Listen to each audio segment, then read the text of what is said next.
You know, you can spend your whole life trying to love yourself, reading all the books, filling in the journals, doing all the work, and still not feel the way you thought you would by now. I know. I did all of that for years. But those same familiar feelings I'd had since I was a child kept showing up. And if you don't know why those feelings keep returning, you can do all the inner work in the world and still not find the love of self you're looking for. So today I'm going to show you something you can do when those feelings show up that most people never even think to try. And it can bring you closer to yourself than anything you've tried before. So, after years of therapy, I knew everything about my childhood. I understood what had happened. I understood how it affected my life, both positive and negative. I knew it all. I did the work, or so I thought. But what I never considered was that the child I talked about in therapy for years was not back in the past living at 25 North Park Street, Adams, New York.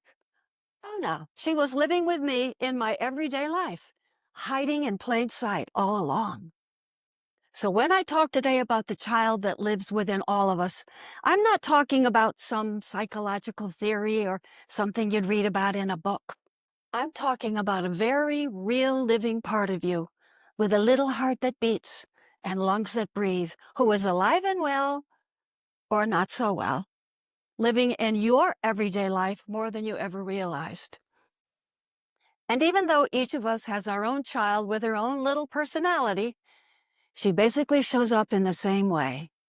And as I describe this, just notice what feels familiar to you. Every time you overreact or take something personally, it's her. She's there when you want to say no, but you say yes anyway. She's there when you reach for the extra food or more wine because she doesn't know what else to do to soothe herself.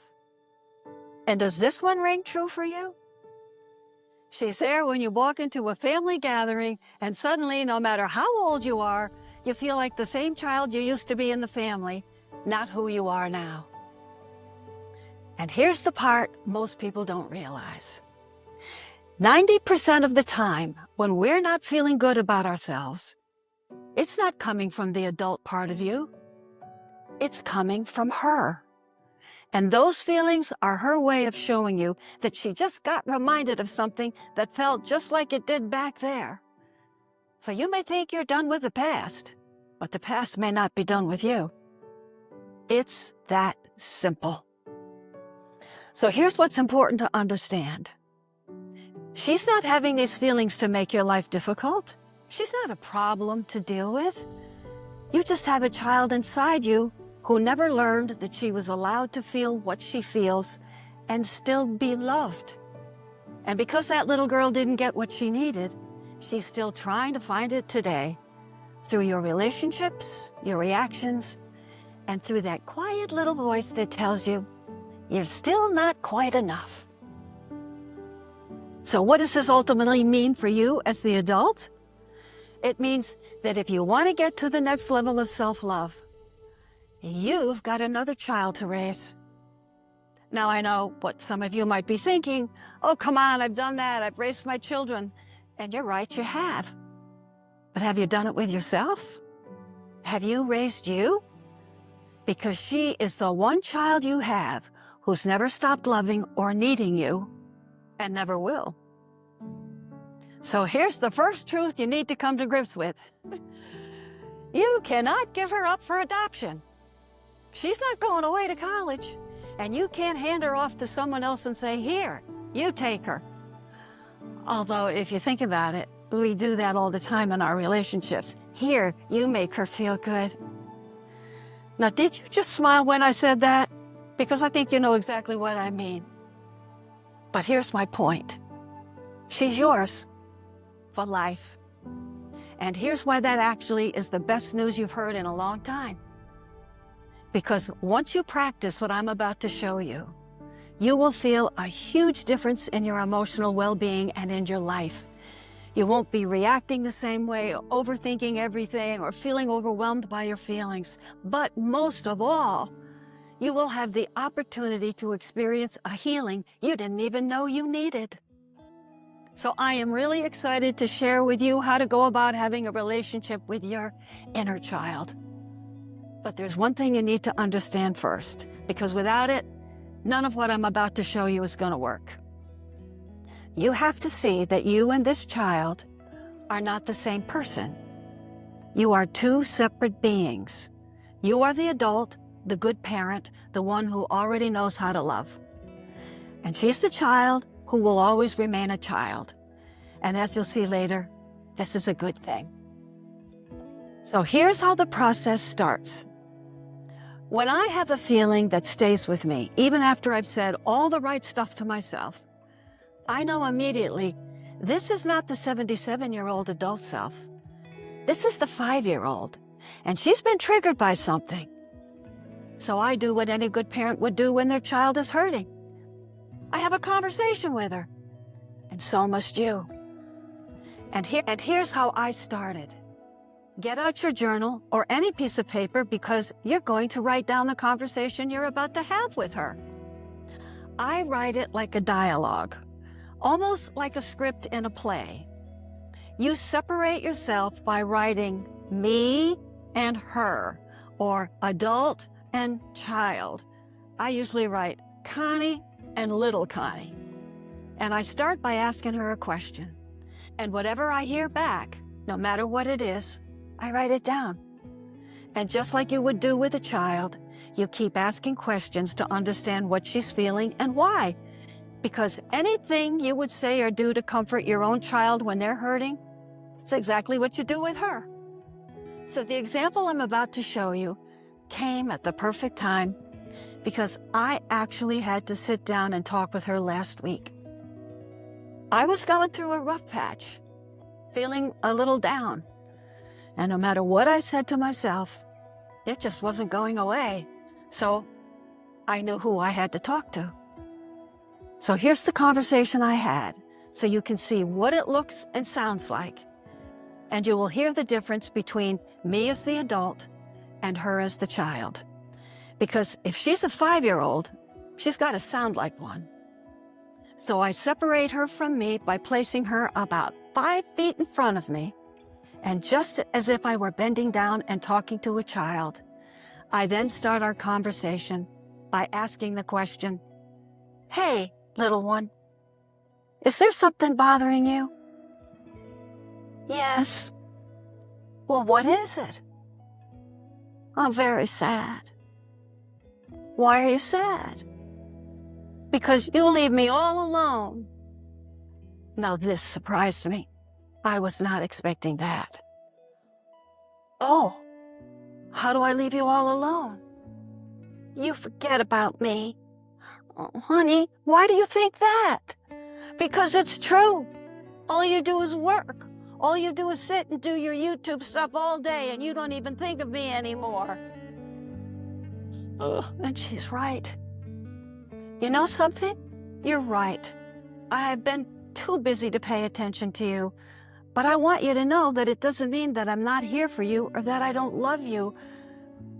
I just forgot, and I'm so sorry. How can I help you now? Have fun with me.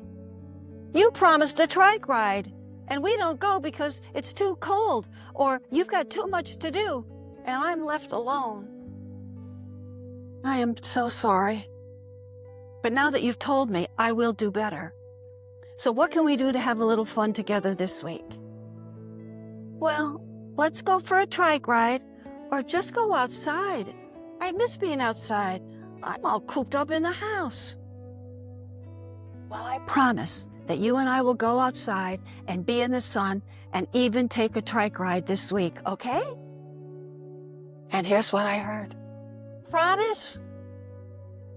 I promise. Now, if you make a promise to your child, you'd better keep it. Because what makes this relationship work, or any relationship, is trust. But did you notice? I didn't try to fix her, tell her she shouldn't feel that way, or defend myself. I acknowledged her, comforted, and reassured her that I was still here. And all it took was a 5-minute conversation for me to realize that feeling down last week wasn't just about working too hard. It was all work and no play. And she was right. I had forgotten to take care of myself. I was out of balance, and it took a child to remind me of that. But here's the most important part I want you to take away from this. What was she really telling me? Was this just about having more fun? No. She said it more than once. She felt alone and left.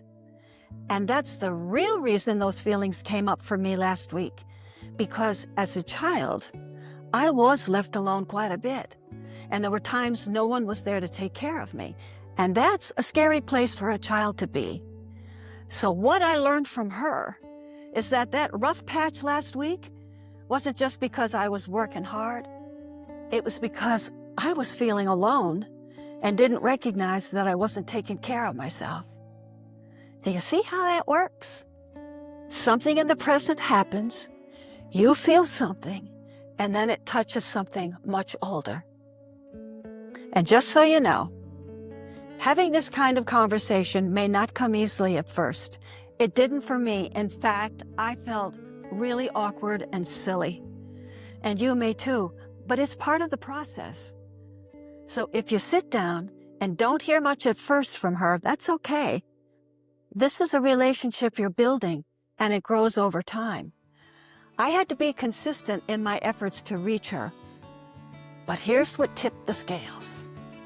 Once she really knew I truly believed she was there, alive and well or not, I couldn't get her to stop talking. So let me ask you something. When do you think a parent is truly happy? Is it when the house is clean or the bills are paid? From my experience, a parent is truly happy when they know their children are happy and safe. And that little girl inside you is waiting for exactly the same thing from you. And you know something? It really doesn't take much to turn a vulnerable child into a joyous one. You just have to let her know that she's seen and heard, comfort her boo-boos, and then she'll climb off your lap and go out and play. Children are incredibly resilient.